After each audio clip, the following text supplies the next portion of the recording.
Oh, there's no place like home for the holidays. Oh, no matter how far you roam. Cut the noise out over there, or else I'm calling management. Our house is a very, very, very high house with 2 cats in the yard. Life used to be so hard. Much, much better. Any more of that cliche tripe and I would have notified the police. Don't you mean the pacifiers the police were banned 5 years ago? Well, a man can drink. I can imagine many dreams were destroyed here. Well, they possibly realize your predecessor was an actress. And the powers that be, they spiked her food with a hallucinogen. And as she drove down that dark, dreary rabbit hole, they opened up the wall and they revealed a mirror behind some plexiglass. And so, every single morning, she saw her worst nightmare come true. She saw an ugly woman looking back. You are indeed correct, my lovely songbird. And she cried for 2 very long weeks. Eventually, the guards gave her access to the mirror. And, as expected, she smashed it. And then she used those shards to cut that ugly face away. And after she had done that, no more crying. Really? Mm-hmm. She screamed, which caused the other inmates to scream as well. She went on the last walk shortly after that. This is one of the many things that happened here. The tortures, the broken, destroyed. Well, how do you know what happened to her? Or any of the others here for that matter? The guards. You're kidding. Not at all. They're extremely proud and transparent about their methodologies. How long have you been here? I'm not sure. I try to keep track by honoring my 5 o'clock shadow and my fingernail growth. But alas, the guards gassed me. And while I was unconscious, they gave me a clean shave, a haircut, a perfect manicure and pedicure. Oh, you poor, tortured soul. They turned you into a civilized man. That is hell. Well, I can think of worse facts of suffering. You know, despite our present circumstances, you seem surprisingly calm. And you have a sense of humor about you that I find extremely refreshing. Thank you, Mr. No thanks. We're artists after all. Call me Scribe. Nice to meet you, Scribe. Likewise. And you? I like what you called me. Songbird. Excellent choice. Now, my dear Songbird, a question for you. Well, my dear Scribe, I hope to provide the answer to your liking. No doubt you will. What is your passion? My passion? That has led you into your present circumstances. Oh, you need poison, right? Absolutely not. Poison is what the state and its minions use to isolate and degrade all artists. You're talking to a fellow human being here, please. Share it with me. Singing. Good. Saudi Moore is a painter. When singing became outlawed, I taught elocution lessons to irate members of the state. You know, whenever they had to give speeches or presentations at the propaganda rallies, the usual patting themselves in the back ceremonies. But secretly, I would sneak into the catacombs and attend the church services and sing in the flyers. Whew. A double whammy. A passion for your art and a passion for God. I'm so surprised that they didn't catch you and execute your sinner. Or worse. What, like have my vocal cords severed? You know, they tried that with another singer. She found a very amusing substitute. What she did, she gave the content server remote all over her cell in order to play bongos on it.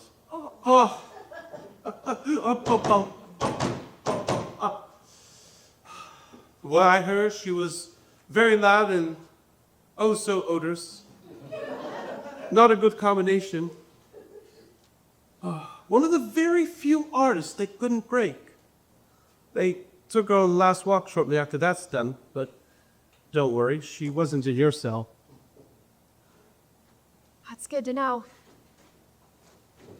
I was sentenced to death for breaking the natural childbirth law. You were those a breeder? A slut. A harlot? A trollop. A whore of Babylon? How dare you make love to a man, have a child through natural means instead of the mandated incubators and test tubes? All right, that settles it. I'm requesting a transfer right now. Did you love it, or was it a moment of release? I loved him. During early months, I was able to hide in pregnancy. But eventually I had to quit my job due to ill health.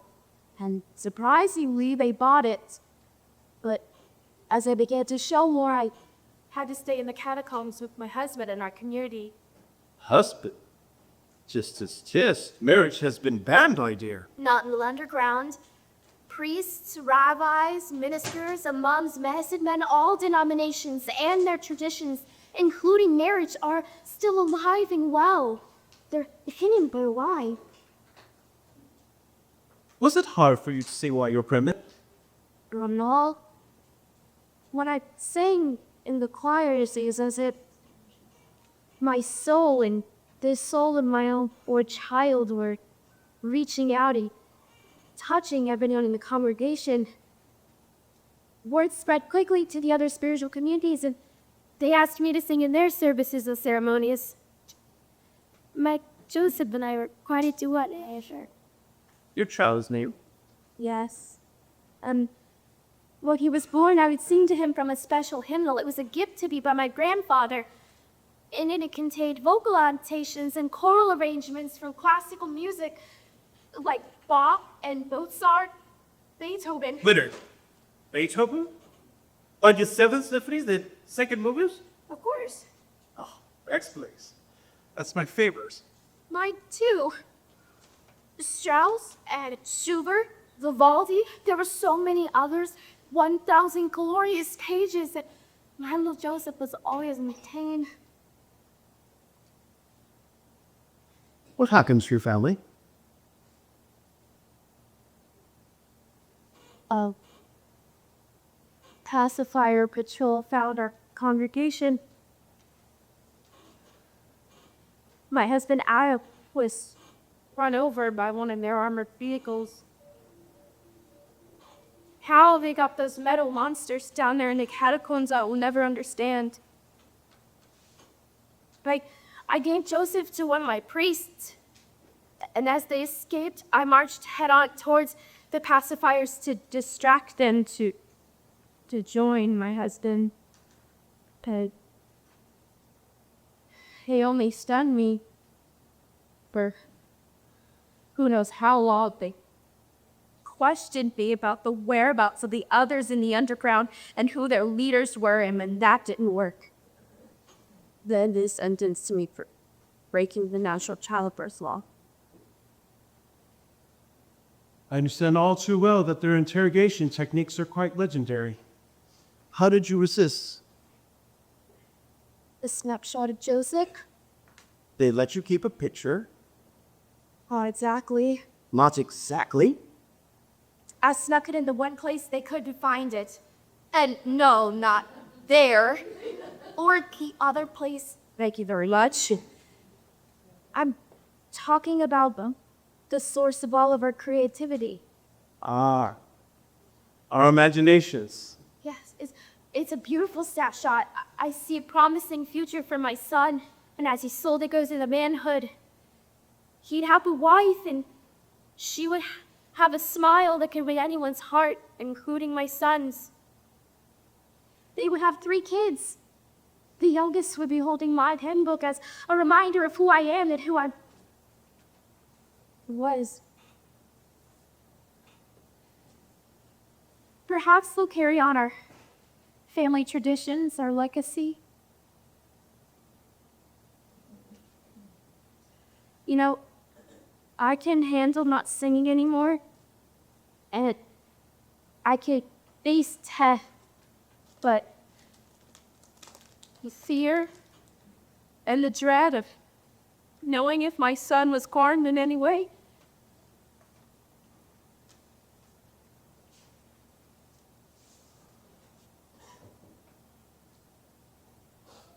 Do you think he was a tenor? What? Joseph, do you think he was a tenor? a baritone, like his father. And I sort of died, Adam. Maybe you were kept alive longer for a reason. Such as? Keeping me company. I'm sorry. I'm being selfish. I can't think what it done to you. Don't apologize, my lovely songbird. I understand the torments you went through much more than you realize. My passion was words. I was a teacher of both poetry and literature before the state came along and banned those subjects. But I was still connected to my sacred muse. You're a writer as well. Poetry. Eventually, the state discovered I had a certain persuasive air with my creative discourse. They assigned me to the propaganda department. The only thing that kept the pestilence from driving me through a self-inflicted euthanasia was that I had my poetry to keep me alive. I wrote verse after lovely verse, all well hidden and unpublished until... Do you know the old saying, the way to a man's heart is through his stomach? Yes? Well, the way to a woman's heart is through poetry. If a man recites another person's poetry with certain eloquence, that woman's heart will be his. But if a man creates and recites his own poetry, as I did for my beloved, the hearts and souls of both man and woman would be intertwined like a double helix spiraling in perfect harmony through all eternity. What's her name? Harato. Wato. Beautiful. Is it Japanese? Greek, named after the muse of love poetry. But instead of being armed with a golden arrow and a lyre, her weapons were paintbrush and her perseverance. Officially, she painted the portraits for all the state officials. She captured their essence with such a frightening perfection. Well, not too perfect. If she had revealed a hint of their true ugliness, she would have been executed immediately. But thanks to her wicked sense of humor and her ingenious talents, she was able to add a subliminal imperfection here and there. I like the sound of that, like what? All right. Imagine with me a portrait of a particular man, say the Minister of Propaganda. And if you look upon his cheek, you'll see a seemingly harmless shadow. But if you look at it from a certain angle, you will see it's actually in the shape of a large phallus. Next, a certain woman, the director of mental health. Now, if you gaze into her long, wavy hair, you will see a little vagina deep within her lovely locks. A punchline? No one noticed. Just the two of us. She sounds amazing. That she was. A true master. Unofficially, she belonged to an underground publisher who printed and distributed flyers and other forms of literature about the state's attempts to eliminate the arts. She did all of their illustrations. I, of course, volunteered to be their scribe. I may not be a journalist, but I thought somehow my words could penetrate through their ignorance and their denial, to open their eyes to the artistic genocide that is happening. Then you got caught. We both did. We were brutally interrogated for days on end, wanting to know the location of both the press and our friends. That sounds familiar. Neither one of us gave. I wrote a lot of poetry. Thousands and thousands of pages. I lost count. My pen and paper, my sword and shields. Unfortunately, but not surprisingly, the pacifiers confiscated all of my work. So many stacks of paper. One of the guards actually threw out his back, lifting and carrying all those piles. Not joking. I was that prolific. But all the portraits Arado created for those jackals thrown into the incinerator with much abandon. I stopped laughing when they tied her to a stake, surrounded her with all of my writings, and sprayed her with paint thinner. Diabolical use of kindling and accelerant. They gave you one last chance to tell them the location of their fellow artists. I saw her eyes screaming. Don't tell them.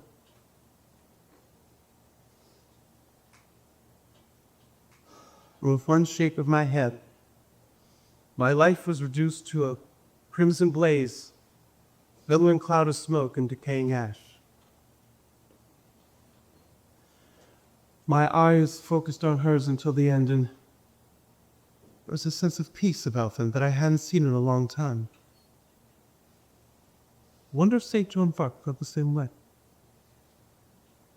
You see, the state was smart.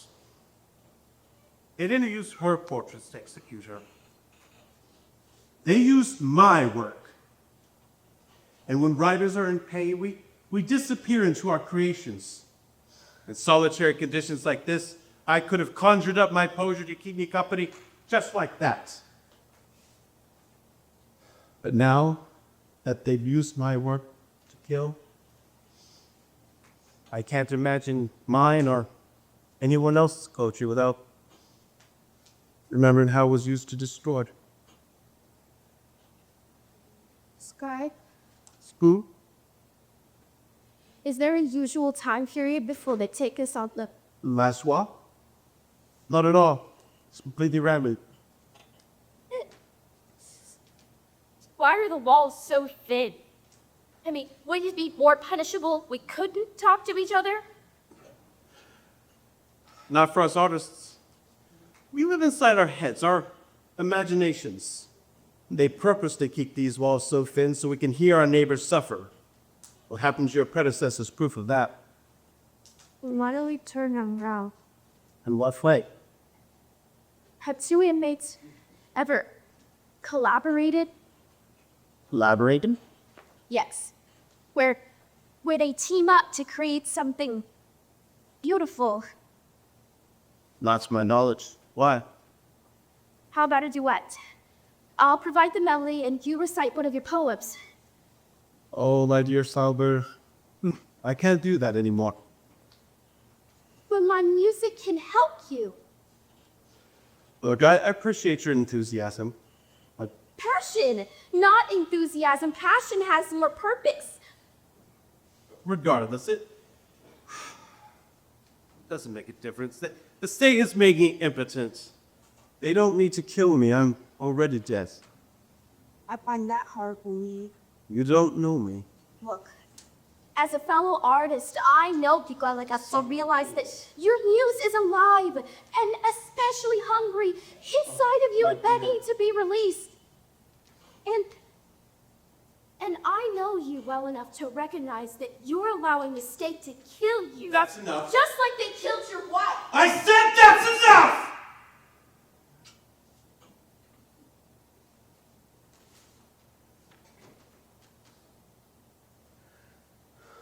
Sorry. Please, leave me alone. One more question, and I promise I won't speak again. Why only artists? What do you... The state could hunt down any profession that they deem a threat. Why only artists? To expand the power, to use this as their word gestures. No. Look at the bigger picture. What do we possess at scared state?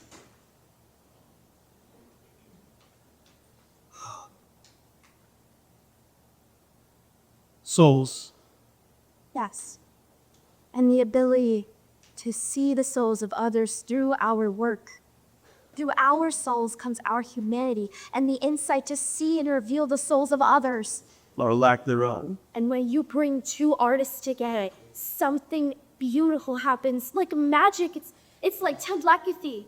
I felt that way with Adam and then with Joseph before and after he was born. Didn't you feel that way with your wife? Many times, Rato and I would Experience the same dream. And I'm not talking about sharing the same type of dream separately. I'm talking about being on the same level of consciousness together. a physical and spiritual nexus that was, oh my God, so powerful. We wake up every morning holding each other's hands. She created a beautiful painting of our experiences. A cerulean blue sky in the background and our hands intertwined in the foreground. You would have loved it, Songbird. I know. Scott, please think about what I'm asking. Think about Waddle. If she were human now, what would she say?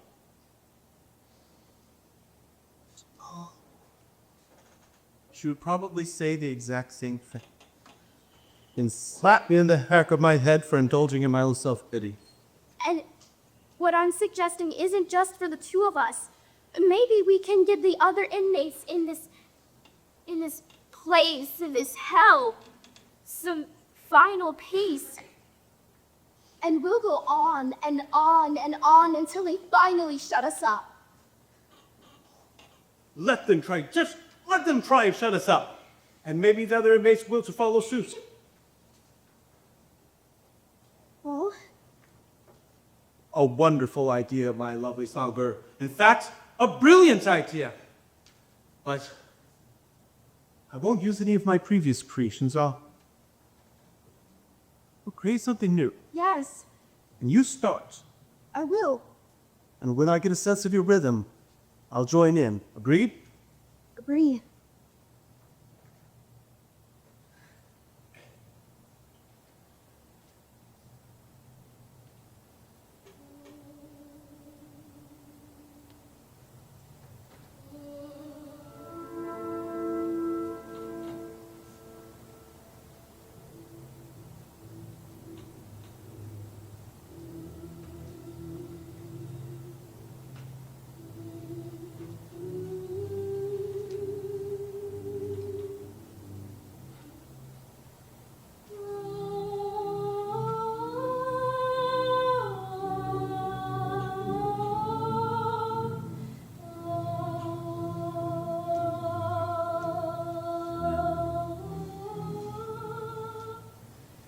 Deep within the hatred is poisonous death, buried beneath the membrane of the nucleus. The globe of my christen controls, confines by breath, place of my soul struggle thus. Outside my spherical jail, love, grace, and beauty, banned, banished, burned, and abused. Mediocrity, ugliness, uniformity, embraced, enthralled, enthused. Words of divine eloquence, weaponized and perverted, destroying innocence within all of us. I am alone, trapped, neutered, within the memory of the nucleus. As all hope dissolves into a fond dismay, your heavenly voiced souls shines all around me, chasing and repelling this malignancy away, revealing true goodness for all to see. Revolving around a solitary atom, an exquisite electron to my poor lowly proton, seeking an entry, scanning the continuum to rescue me from my hellish Babylon. I reach, I force, and I press, straining, fighting, and pushing, until finally, from the membrane of the nucleus, it bursts, expelling, erupting, and releasing. Now I am free. Our voices become one, vanquishing the evils against artistry. We bring forth hope and courage in this vast dungeon, from now to blessed eternity.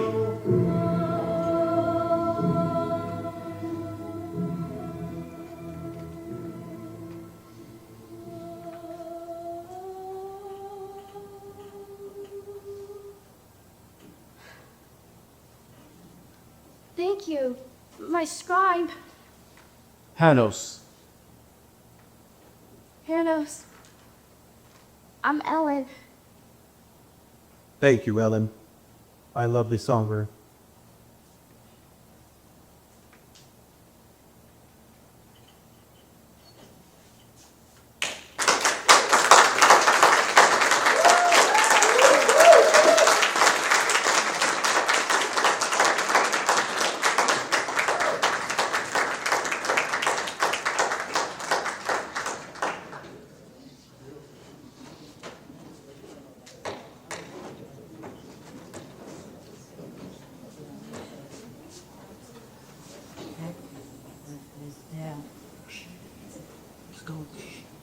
What's the story with these two?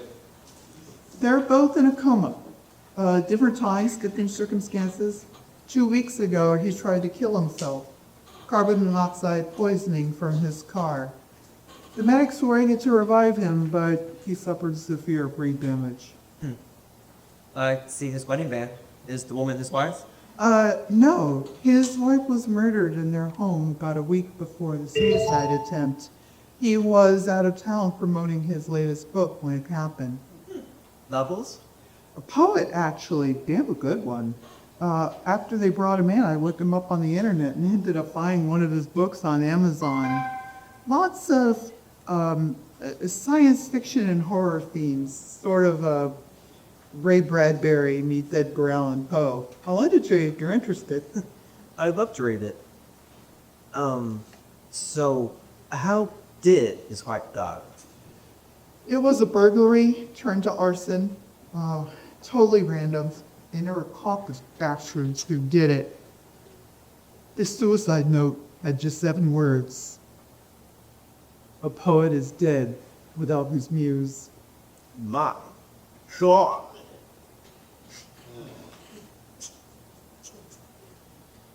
And the woman? She sang in a choir. 2 days ago, she and her family were returning from a concert when their car was rammed by a drunk driver. Her husband and the drunk driver were killed instantly. Her son survived. But, Great dead? this is where it gets a little weird. Look at today's charts. Both of their EEGs were flatlined. Absolutely no brain activity. But last night, she was moved in here and placed next to him, and Wait a minute. Their readings increased. dramatically, look at their theta wave levels. They're dreaming? It's too soon to tell. but their levels have been improving throughout the day, slowly, but nevertheless improving. Incredible. We're keeping an eye on them to see what happens. We can only hope. Well, do you think that they're maybe dreaming together in the same dream? You're asking the wrong doctor there. Come on, we have rounds to finish. What's that? Classical music. We play it for all of our patients who are in a coma. We think that, in some small way, it's helpful to